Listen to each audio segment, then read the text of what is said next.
اور جہاں اسلام کے عدل و مساوات کے اصولوں کو آزادی سے برسر عمل آنے کا موقع حاصل ہو۔ پاکستان ایک نظریاتی مملکت ہے اور اس کا تقاضا ہے کہ اس کا نظام تعلیم بھی اس عقیدے کے پیش نظر استوار کیا جائے۔ اب اس کے بعد ہم دیکھتے ہیں کہ قیام پاکستان کے فوراً بعد نئی مملکت کو بہت سارے مسائل جو ہے وہ درپیش تھے، جن میں ہم دیکھتے ہیں جی مہاجرین کے بعدکاری کا مسئلہ ہے، پاکستان کا دفاع آ جاتا ہے، کشمیر کا مسئلہ ہے، حکومت کو چلانے کے لیے اور بھی جو مسائل سامنے آ جاتے ہیں وہ بھی سر فہرست ہیں۔ لیکن قائد اعظم نے اس مشکل مرحلے میں تعلیم کو جو ہے کی اہمیت کو پیش نظر رکھتے ہوئے انہوں نے مسلمانوں کو یہ باور کروایا کہ اب جب کہ پاکستان کا قیام عمل میں آ چکا ہے، اب جو طالب علم ہیں، نوجوان طبقہ ہے، ان کا ایک ہی کام ہے کہ وہ اپنی تعلیم کی طرف توجہ دیں تاکہ آنے والے وقتوں میں وہ ان مسائل سے بخوبی نمٹ سکیں اور پاکستان کی ترقی میں اہم کردار ادا کر سکیں۔ اس سلسلے میں انہوں نے ایک تعلیمی کانفرنس جو ہے اس کا انعقاد کیا۔ یہ جو کانفرنس ہے یہ 27 نومبر 1947 کو کراچی میں شروع ہوئی اور 1 دسمبر 1947 تک جاری رہی، یعنی 5 دن تک یہ جو ہے نا کانفرنس جاری رہی۔ اس کانفرنس کے انعقاد میں قائد اعظم نے ذاتی طور پہ بہت زیادہ دلچسپی جو ہے وہ دکھائی، لیکن کچھ ناگزیر وجوہات کی بنا پر خود شرکت نہ کر سکے، یعنی ضروری کوئی کام تھے ایسے حکومتی کام جو اس وقت نمٹانے زیادہ ضروری تھے، اس وجہ سے وہ خود اس کانفرنس میں شرکت نہیں کر سکے، بلکہ تو خود تو شرکت نہ کر سکے لیکن ان کا جو ہے نا افتتاحی اجلاس میں پیغام پڑھ کر سنایا گیا، اور جو پیغام تھا ان کے نکات ہم دیکھ لیتے ہیں۔ پہلا کیا ہے، ہمیں بحیثیت ایک آزاد اور اسلامی ریاست کی حامل قوم کی اپنے نظام تعلیم کو اپنی تاریخ و ثقافت اور زمانے کے بدلتے ہوئے حالات کے مطابق ڈھالنا چاہیے، یعنی کہ اب وقت آ چکا ہے کہ ہم اپنے نظام تعلیم کو تبدیل کریں اور اس کو نئے وقت کے تقاضوں کے مطابق اور تاریخی ثقافت کے لحاظ سے جو ہے وہ مرتب دیں اور اس کو ڈھالیں اس انداز میں۔ دنیا میں وقوع پذیر ہونے والی تعلیمی ترقیوں پر نظر رکھنا، یعنی کہ ہماری تعلیم کا مقصد یہ بھی ہونا ہے کہ ہم جو ہے دنیا میں جتنی بھی تعلیمی لحاظ سے ترقی ہوئی ہے ہم اس کو بھی اپنے سامنے رکھیں تاکہ ہم اپنی تعلیمی پالیسیوں کو اس کے لحاظ سے جو ہے اس کے اندر چینجز لا سکیں، تبدیلیاں لا سکیں اور اپنے طلباء کو اسی کے حساب سے تعلیم بھی دے سکیں۔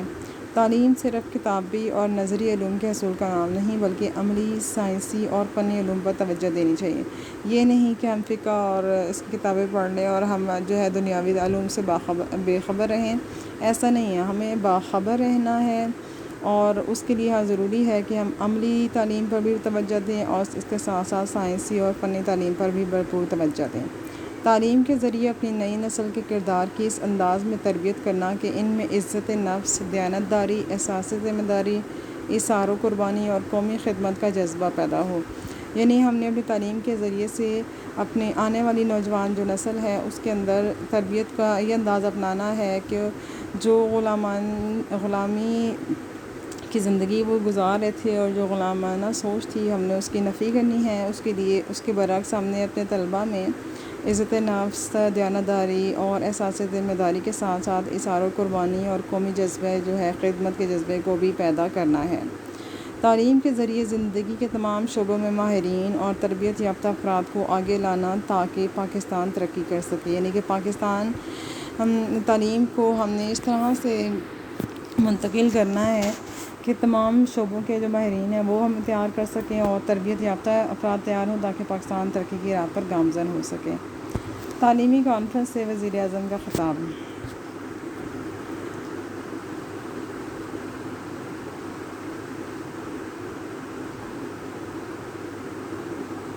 اگست سے تعلیمی کانفرنس جو ہوئی اس میں جو اس وقت کے وزیر تعلیم تھے ان کا نام تھا فضل الرحمان، انہوں نے بھی تعلیمی کانفرنس سے اپنا جو ہے وہ خطاب کیا اور صدارتی خطاب میں انہوں نے کہا کہ وہ تعلیم میں روحانی عنصر کو سب سے زیادہ اہمیت دیتے ہیں۔ ٹھیک ہے، اگر اس عنصر کو نظر انداز کر دیا جائے تو اس کے خطرناک اور تباہ کن نتائج برآمد ہوں گے۔ جدید تعلیم کا المیہ دو عظیم جنگوں کی صورت میں ہمارے سامنے ہے، یعنی وہ کہتے ہیں کہ اگر ہم صرف جدید تعلیم کی طرف توجہ دیں گے تو اس کے جو نتائج آئیں گے وہ تباہ کن بھی ہو سکتے ہیں، جیسا کہ جو جدید تعلیم حاصل کی گئی اس سے کیا ہوا کہ اس وقت جو ہے یہ 1947 کی بات ہو رہی ہے، اس وقت تک جو ہے وہ دو عظیم جنگیں جو ہیں وہ ساری دنیا جو ہے وہ دیکھ چکی تھی۔ تو وہ جو فضل الرحمان وزیر تعلیم تھے وہ ان جنگوں کو سے کہتے ہیں کہ ان کی ایک بڑی وجہ یہ بھی ہے کہ جو لوگ ہیں انہیں صرف جدید تعلیم سے روشناس کروایا جا رہا ہے، روحانی عنصر ہمارے تعلیمی پالیسیوں کے اندر یا تعلیمی جو نظام ہے اس کے اندر موجود نہیں ہے۔ ان جنگوں اور وسیع سائنسی تجربات نے ہمیں یہ سکھا دیا ہے کہ اگر سائنسی ترقی کے ساتھ ساتھ انسانی اخلاق اور روحانیت کی ترقی کو فراموش کر دیا جائے تو انسانی نسل سے تباہی کی طرف جائے گی اور انہیں کوئی کامیابی حاصل نہیں ہوگی۔ جمہوریت اور شہریت کی تربیت کے سلسلے میں آپ نے فرمایا کہ شہری کے لیے اپنے حقوق و فرائض کا جاننا بہت ضروری ہے، انہیں پتہ ہونا چاہیے کہ ہمارے حقوق کیا ہیں اور ساتھ ساتھ انہیں اپنے فرائض کے بارے میں بھی علم ہونا چاہیے۔ کسی ایسے شخص کو ووٹ کے استعمال کا حق دینا جسے شہری کے حقوق و فرائض کا علم نہ ہو ایسی ہے جیسے بچے کے ہاتھ میں بارود دے دیا جائے، یعنی کہ وہ اس کو اس سے اپنا نقصان بھی کر سکتا ہے۔ اچھا، اب فضل الرحمان جو ہے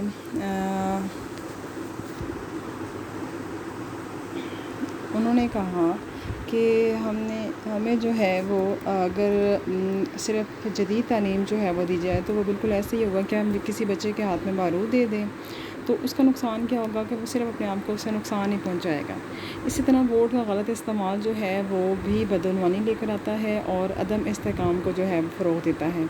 تعلیم کے لیے ضروری ہے کہ وہ جمہوریت کے چلانے کے لیے لوگوں میں احتساب کی قوت کو بھی پیدا کرے۔ قومی اتحاد اور استحکام کو واضح کیا اور صوبائی عصبیت کے خطرات سے آگاہ کرتے ہوئے فرمایا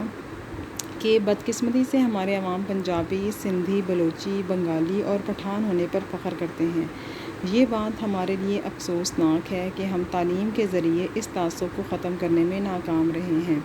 یہ تعصبات پاکستان کے لیے تباہ کن ہو سکتے ہیں۔ ہمیں صرف پاکستانی ہونے پر فخر کرنا چاہیے اور قومی اتحاد کے سلسلے میں ہماری وفاداری جو ہے وہ ناقابل تقسیم ہو۔ ٹھیک ہو گیا۔ اس کے بعد انہوں نے پھر کیا کیا کہ تعلیمی کمیٹیوں کا قیام جو ہے وہ عمل میں آیا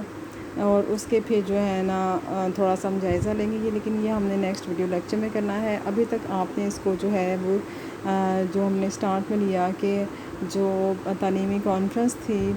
وہ 1947 جو ہے اس میں منعقد ہوئی 11 اکتوبر کو، اور قائد اعظم کے نے اس میں کیا ارشاد فرمایا۔ پھر قائد اعظم خود تو شامل نہ ہو سکے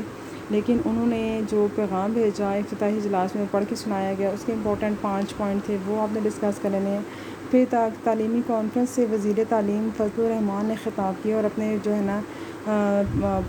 جو کہ خیالات کا اظہار کیا تھا وہ بھی آپ نے اس کا دیکھ لینا ہے۔